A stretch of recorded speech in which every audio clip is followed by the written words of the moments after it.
সাঈদ ইবনে যায়েদ। হে আল্লাহ, আমি যখন এই কল্যাণকর দিন কবুলের সুযোগ থেকে বঞ্চিত হলাম, অন্তত আমার ছেলে সাঈদকে সেই দিন ইসলাম থেকে বঞ্চিত করো না।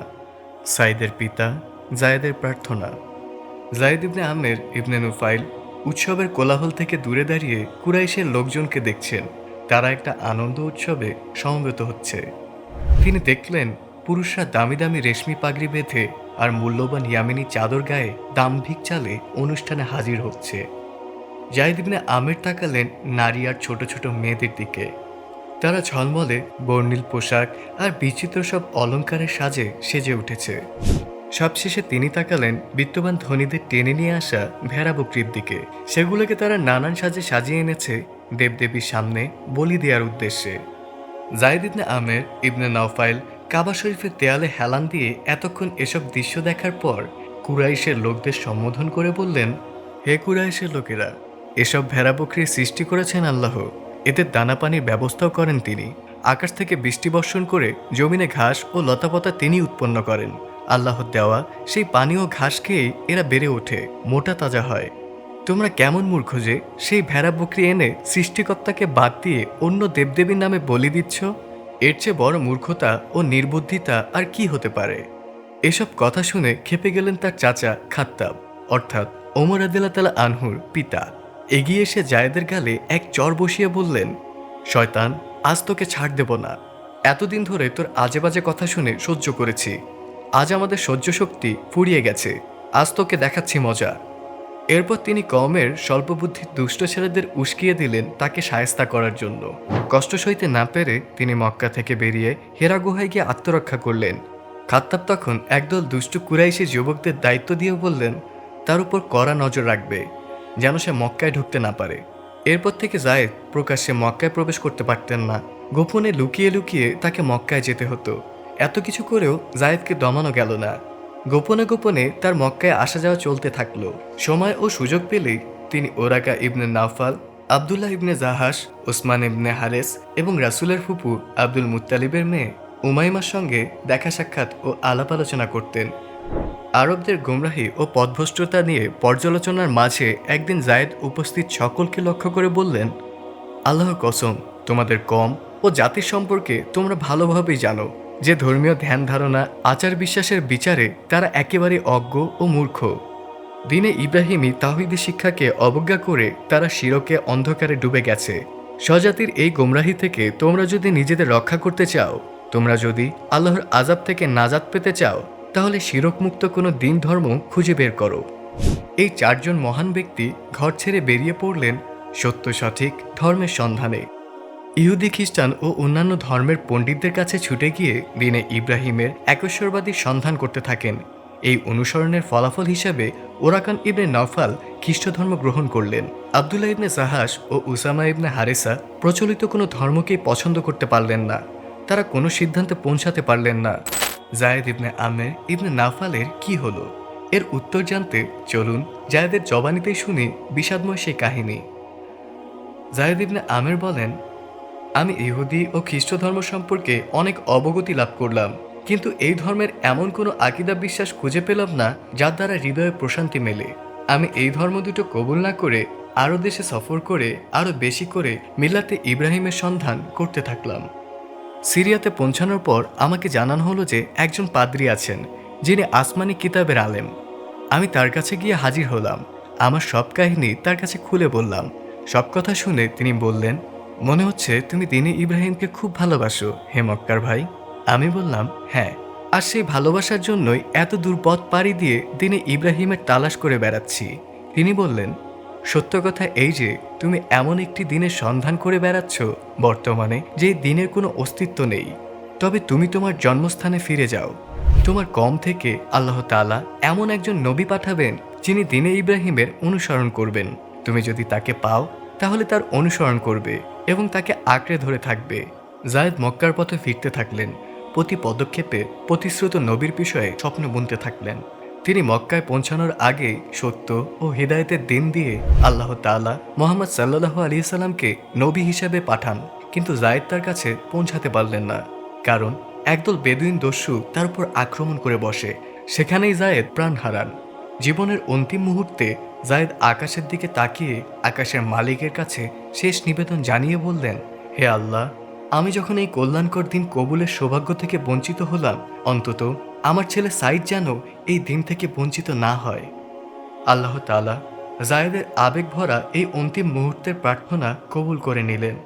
রাসূলুল্লাহ সাল্লাল্লাহু আলাইহি ওয়াসাল্লাম নবুয়ত লাভ করার পর মানুষকে ইসলামের দিকে যখন ডাকা শুরু করলেন, সেই ডাকে সাড়া দিয়ে যারা আল্লাহর প্রতি ঈমান আনলো এবং রাসূলের রিসালাতকে বিশ্বাস করলো, সাইদ ইবনে যায়েদ রাদিয়াল্লাহু তাআলা আনহু সেই সৌভাগ্যবানদের প্রথম সারিতে অন্তর্ভুক্ত হয়ে গেলেন।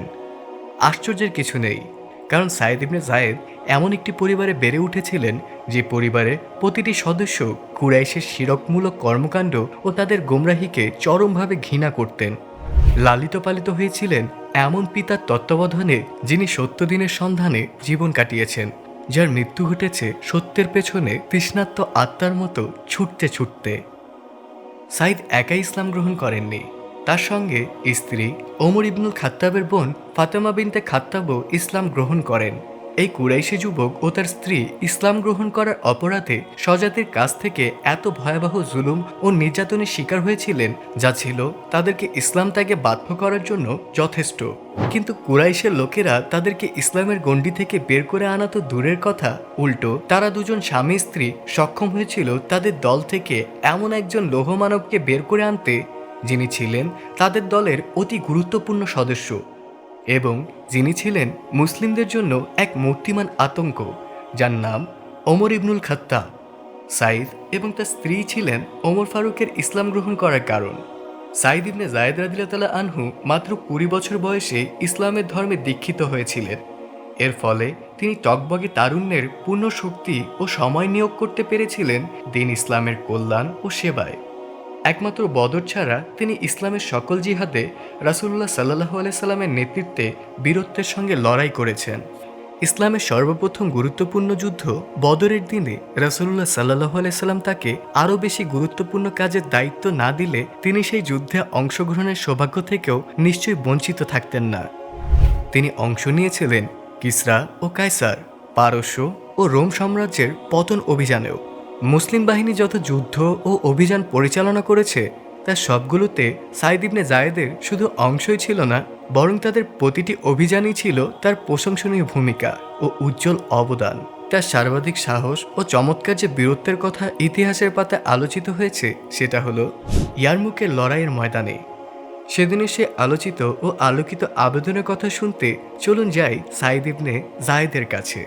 সাইদ ইবনে যায়েদ রাদিয়াল্লাহু তাআলা আনহু বলেন, ইয়ামুকের যুদ্ধের দিন আমাদের সৈন্য সংখ্যা ছিল 24,000, আর আমাদের মোকাবেলার জন্য রোমান বাহিনীর সৈন্য ছিল 1,20,000। তারা দৃঢ় পদক্ষেপে আমাদের দিকে এগিয়ে আসছিল এমনভাবে যেন কোনো অদৃশ্য শক্তি সুদৃঢ় পাহাড়কে পরিচালনা করছে। তাদের সম্মুখভাগে এগিয়ে আসছিল ধর্মযাজক বিশপ ও পাদ্রীগণ। তারা খ্রিস্ট ধর্মের প্রতীক ক্রুশ বহন করে চিৎকার করে ধর্মীয় স্লোগান উচ্চারণ করছিল, আর পেছন থেকে বিশাল বাহিনী মেঘ গর্জনের মতো করে সেই স্লোগানের প্রতিধ্বনি করে যেন আকাশ বাতাস কাঁপিয়ে তুলছিল। মুসলিম বাহিনী যখন প্রতিপক্ষের এই অবস্থা নিজ চোখে দেখল, তাদের বিপুল সংখ্যাধিক্য ও অন্যান্য ভীতিকর ব্যাপারগুলো তাদের মধ্যে কিছুটা ভীতি সঞ্চার করল। তখন আবু উবাইদা ইবনুল জাররাহ রাদিয়াল্লাহু তাআলা আনহু মুসলিম বাহিনীকে জিহাদের জন্য উজ্জীবিত করার উদ্দেশ্যে দাঁড়িয়ে প্রথমে কুরআনের আয়াত পড়ে বললেন, আল্লাহর আইনকে বিজয় করার লক্ষ্যে আল্লাহর জন্য লড়াই করো। দুশমনের বিরুদ্ধে এই লড়াইয়ে তিনি তোমাদের সাহায্য দিয়ে তোমাদের অবস্থা দৃঢ় করবে। সূরা মুহাম্মদ আয়াত 7। হে আল্লাহর প্রিয় বান্দাগণ, জিহাদের ফরজ হুকুম পালনে অটল ও অবিচল থাকুন। মনে রাখবেন, এই যুদ্ধক্ষেত্রে অবিচলতা আল্লাহর আদেশ লঙ্ঘন থেকে বাঁচার একমাত্র উপায়। মহাপ্রভুর সন্তুষ্টি লাভ ও পরাজয়ের গ্লানি থেকে মুক্তি পাবার পথও এটাই। আপনারা লৌহবর্ম পরে নিজেদের সুরক্ষিত করে নিন, যার যার বল্লম ও তীর তাক করে ধরুন। আমি আক্রমণের হুকুম না দেওয়া পর্যন্ত মনে মনে আল্লাহর জিকির ছাড়া সকলেই মুখ বন্ধ রাখুন। সাইদ ইবনে যায়েদ বললেন, সেই মুহূর্তে মুসলমান দলের সারিভেদ করে একজন সৈনিক সম্মুখে অগ্রসর হয়ে সেনাপতি আবু উবাইদা রাদিয়াল্লাহু তাআলা আনহুকে বলেন, আমি সংকল্প করেছি যে এখনই আমি লড়াই করে শহীদ হয়ে পরপারে গিয়ে রাসূলুল্লাহ সাল্লাল্লাহু আলাইহি সাল্লামের সঙ্গে মিলিত হব।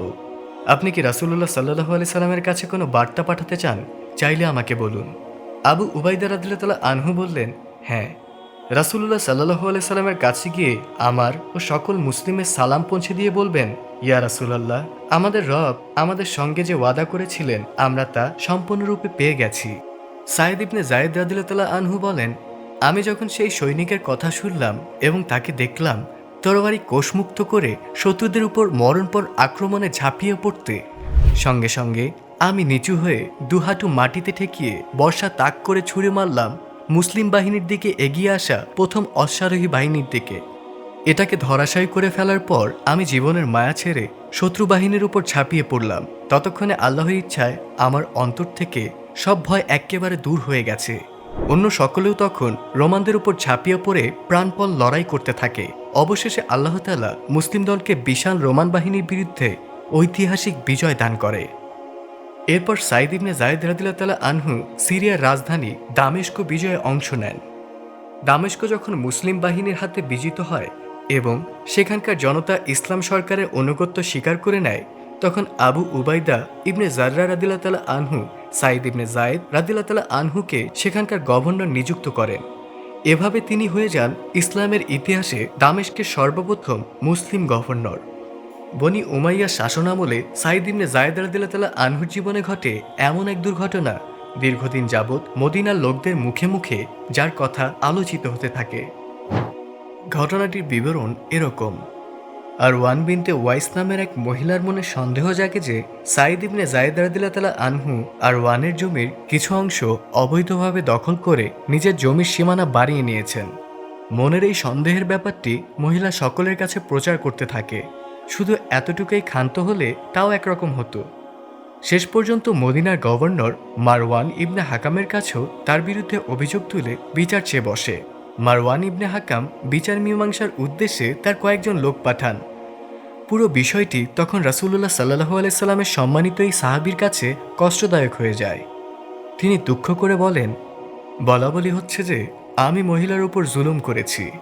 আমার পক্ষে আদৌ কি তার উপর জুলুম করা সম্ভব?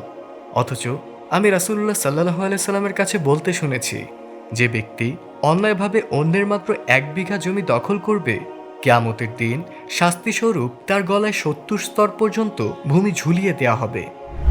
ইয়া আল্লাহ, যে মহিলা দাবি করেছে যে আমি অন্যায়ভাবে তার জমি দখল করে আমার জমির অন্তর্ভুক্ত করে নিয়েছি, সে যদি মিথ্যা বলে থাকে তাহলে তাকে অন্ধ করে দাও, এবং যে কূপটি আমি দখল করেছি বলে অভিযোগ করেছে সেই কূপের মধ্যে তাকে ফেলে দাও।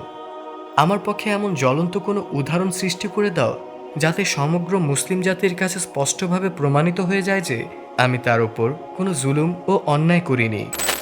এই ঘটনার মাত্র কয়েকদিন পর মদিনা শহরে শুরু হলো লাগাতার ও প্রবল বৃষ্টি বর্ষণ। প্রবল বৃষ্টিপাতের ফলে সৃষ্ট বন্যায় আকিক উপত্যকা ও আশপাশ ডুবে গেল। এমন প্রবল বৃষ্টি ও বন্যা আর কখনোই দেখা যায়নি। এই বন্যা জমির সীমানার উপর জমে থাকা মাটির স্তূপ ধুয়ে নিয়ে যায় এবং প্রকৃত সীমানা প্রকাশ হয়ে যায়, যার ফলে মদিনার সকল মুসলিম জানতে পারে যে সাইদ ইবনে যায়েদ রাদিয়াল্লাহু আনহুর কথাই ছিল সত্য ও সঠিক। এর মাসখানেকের মধ্যেই ওই মহিলা দৃষ্টিশক্তি হারিয়ে পুরোপুরি অন্ধ হয়ে যায় এবং সে অবস্থাতেই নিজের জমিতে ঘোরাফেরা করতে করতে কূপের মধ্যে পড়ে মারা যায়। আব্দুল্লাহ ইবনে ওমর রাদিয়াল্লাহু আনহু বলেন, আমরা যখন ছোট ছিলাম তখন দেখতাম মানুষ কাউকে অভিশাপ দেওয়ার সময় বলতো, আল্লাহ তোমাকে আরওয়ানের মতো অন্ধ করে দিক।